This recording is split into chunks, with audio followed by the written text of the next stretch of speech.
Now, the rest of this video will be dedicated to making fun of him and slandering his name. Let's get into it. From as far back as I can remember, my dad has been a Bob the Builder, I can fix it type fella. And he always tried to make fun stuff for us while growing up. He made a train table for me, a half pipe for my brothers, a deck for our house, a multi-level treehouse with a zip line, and installed a rope swing to the tree out front. And in most cases, he's able to fix things that aren't working. Except his son's attention spans. Or his own. Nobody can. But this blessing can become a curse when something stumps him. I think fixing things is so integral to his essence that once he starts fixing, he can't stop. Come on, you piece of crap! Gosh, the freak, dang it! Dad, it's okay. Just calm down. I'm completely calm!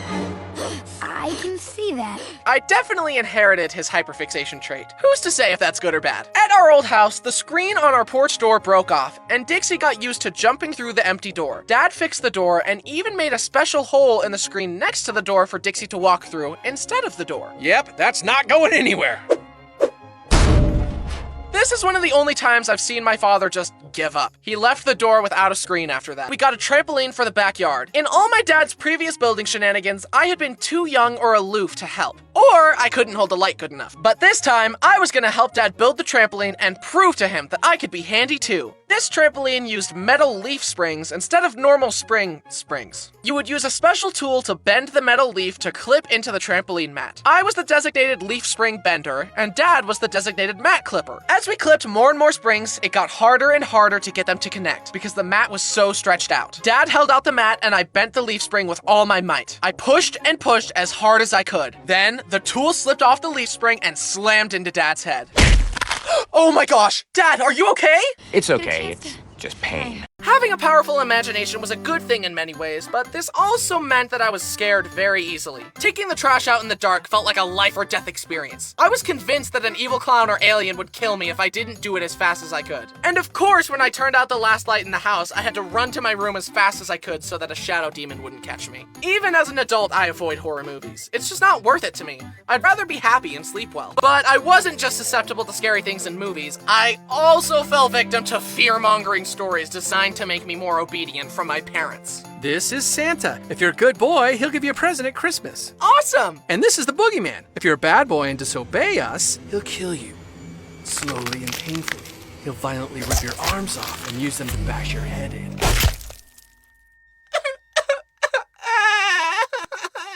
My dad really told me that if I played too many games on the GameCube, that it would take over my mind and I'd never be able to stop playing. This scared me to my core, and it's the reason I didn't start playing a lot of video games until I was 14. But there is something to be said about how good it was for me to play outside all the time. I am grateful that I didn't fry all my dopamine receptors with an iPad at age 5. Instead, I spent my time in glorious nature eating dirt.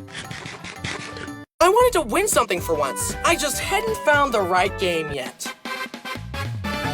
Mario Kart. I don't consider myself to be a very competitive person, but as you've seen here today, video games are the exception, especially Mario Kart. Fortunately, my spirit of competition is well placed because I'm amazing at Mario Kart and you can't beat me. But I wasn't always this way. It all started, of course, with Mario Kart DS. My brothers and I would race each other for dominance, but I didn't understand the drift mechanic, so I would just kind of turn and throw bananas, and I could never beat my brothers. When they finally did show me how to drift, it took a lot of getting used to. You have to wiggle the D-pad back and forth in order to build up a charge that boosts you forward, and it was really hard for me to manage that while controlling the trajectory of my turns at such a young age. Clearly, I had much to learn. That being said, this was the first time that becoming better than my brothers at something didn't seem impossibly out of reach. I wanted to win at something for once, and I could feel the potential within myself. I wanted to be player 1, so I hunkered down and continued my training arc. Wait, I'm first! I'm gonna win!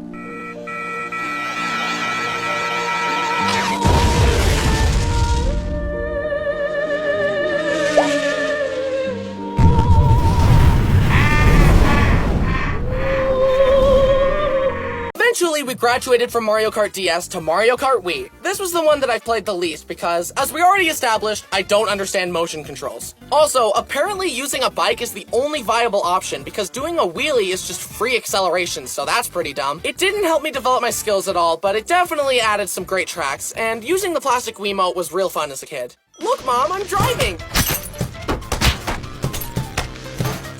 He's He's never getting his license. Then I entered a training grounds worthy of my potential, Mario Kart 7. They added kart customization, underwater sections, gliders, and a bunch of amazing courses. And a much better drifting system. This was definitely the best Mario Kart at the time. I learned the strategies, I learned the shortcuts, and I began to step into my power. I started to be a much bigger challenge for my brothers, and Brody and Brayden could feel the reign of terror slipping away as I won more and more. The Egyptians believed the most significant thing you could do in your life was die.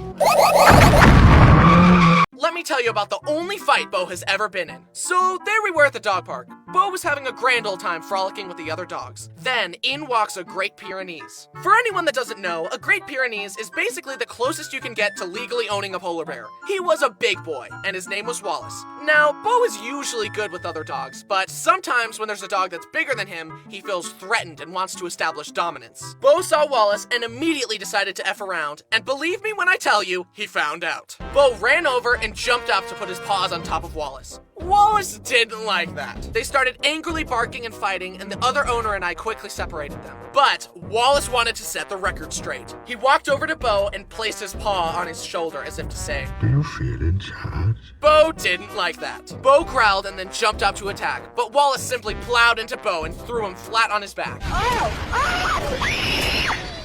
No dog was hurt, but needless to say, Bo got humbled that day and hasn't tried anything like that since. I had demolished Brody and Brayden so many times that I unlocked the final frontier of Mario Kart skill, a forbidden technique known as item smuggling. In the game, the strongest items are given to the people in the back of the race to even things out. Basically, you purposefully hang back in the race to cycle through the best items, and then use them to take shortcuts and sweep in at the last moment to steal a victory. This strategy is especially mean because if you succeed, someone is getting teased with the chance at a first place spot for the whole race, only for you to snatch it from them in the last second. I've done this countless times to family and friends to dunk on them, and I finally fulfilled my childhood dream of being better than my brothers at something. With my enemies defeated, my thirst for victory was finally quenched. Now, I know what you must be thinking. Well, this guy must be pretty bad at everything else if the only thing he can brag about is being good at a children's video game. And to that I say, yeah, that's pretty true. Just let me have this, please. Mario was definitely a great part of growing up, and I'll always have fond memories of playing games with my brothers, and it's been nice to finally defeat them. Little brother's gotta take what we can get.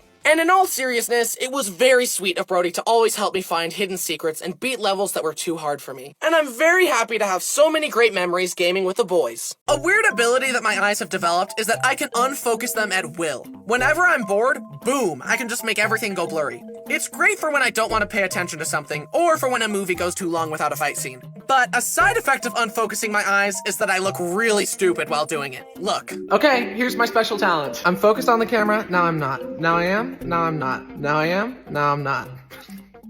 Anyway, I try my best to hide my affliction from the world, but sometimes I forget about my curse. Despite my efforts, I zoned out in high school once. And when I zoned back in, I was staring at a girl I knew. And I could see in her face that my cover was blown. Wait, are your eyes? Yes, they're weird and disgusting, I know. We laughed it off and talked. As many of you know, I'm a very late bloomer. I looked way younger than a normal high school boy. Then, as we talked, the girl said, "I just had a vision of you in the future. It's a glow up." And her prediction still hasn't come true. I've been waiting all this time. About time. Wait, was that girl flirting with me? I guess my stormy eyes have gotten someone to fall in love with me. Too bad I realized this 5 years too late. An icy hot galaxy where you skate around and fight a lava octopus? No problem. A haunted mansion galaxy where you save Luigi? Light work. A galaxy made of toys where you run across twisting platforms shaped like Mario? Child's play. Light work, no reaction. Light work, no reaction. Light work, no reaction. Okay, it's not a little kick. Oh! All my nightmares had materialized. It was an even harder version of the previous one. Skipping ahead through 2 hours of pain and agony, and I finally beat it. Yahoo! Somewhere along the way of all Dad's projects, he slipped a disc in his back and had to walk crooked for several months while waiting for surgery. It was the only way to walk without horrendous pain, and it was genuinely hard for me to fight this intrusive thought. There, fixed. But in classic Dad fashion, he decided to live in denial about it. We were visiting my uncle, and he invited us to go BMX riding on a course near their house. Sure, that sounds fun. Are you sure? Isn't your back in bad shape? Nah, I got this.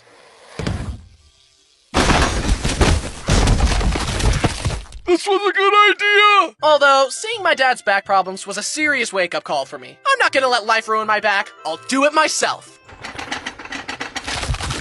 A while back, my sister was driving me, my little brother, and my nephews to a zoo. And Brenner said, "Can I sit in the middle seat? I'm a little car sick." No. Oh my gosh! Oh! I felt like such a jerk. I didn't know it was that serious. I thought he was just marginally uncomfortable, not moments from vomiting. I apologized to Brenner, but also said, "You did not properly communicate the severity of the situation." Drawbacks of being a superhero. Super speed is cool, but can you imagine if you tripped or ran into a wall? Whoa! I like super speed, but it just seems like there would be a lot of unintended consequences. Like running through someone, a bug hitting your face at the speed of sound, dust getting in your eyes, and running so fast that your feet and legs get disintegrated. Or what if you had super strength and you accidentally punched so hard you destroyed the Earth? Oops. If superheroes were real, it would get all political and everyone would hate them. But like, what's a government of normal people gonna do against an unkillable god? We hate you, Omni-Man. Yeah! My turn.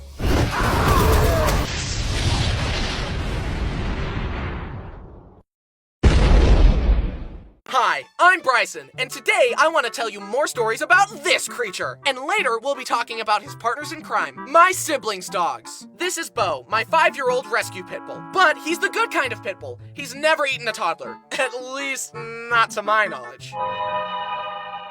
He has Bluetooth connected to my soul, and I will love him forever. Even though he's the best dog of all time, that doesn't mean he hasn't been involved in various shenanigans, hijinks, escapades, and crimes. The sorting ceremony will now begin. Mr. Bryson, please step forward.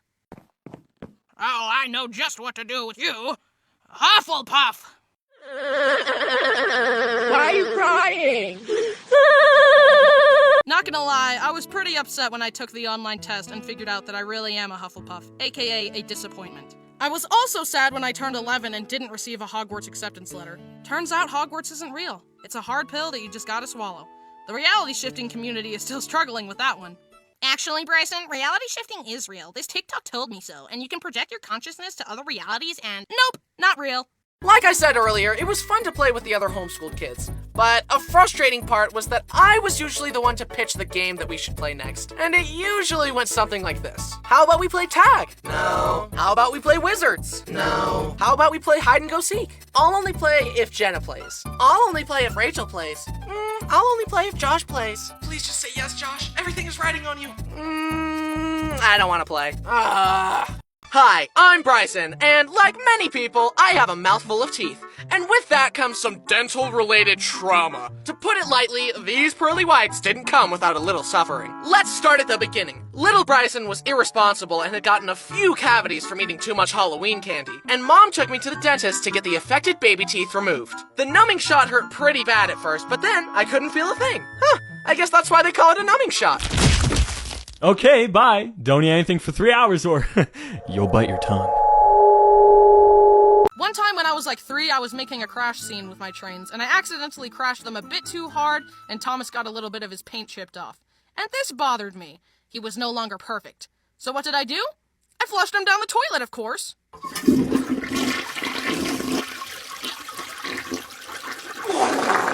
A while later, my parents realized that the toilet was clogged.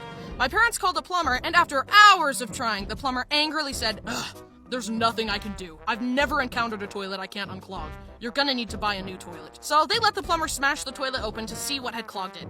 It was a big wad of toilet paper, and at the center was my Thomas train. So we got a new toilet, and I got a new Thomas.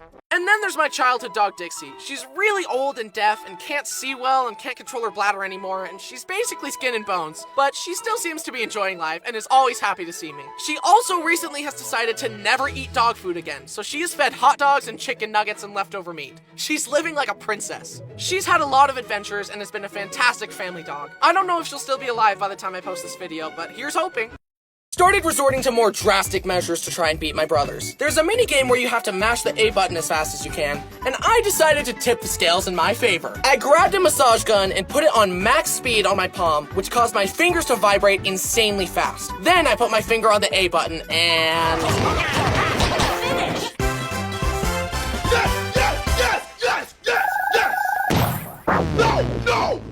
This guy literally body shamed me into getting braces again by comparing me to a cartoon character. But I am a cartoon character, so why am I even wearing these? I can just draw myself with perfect teeth.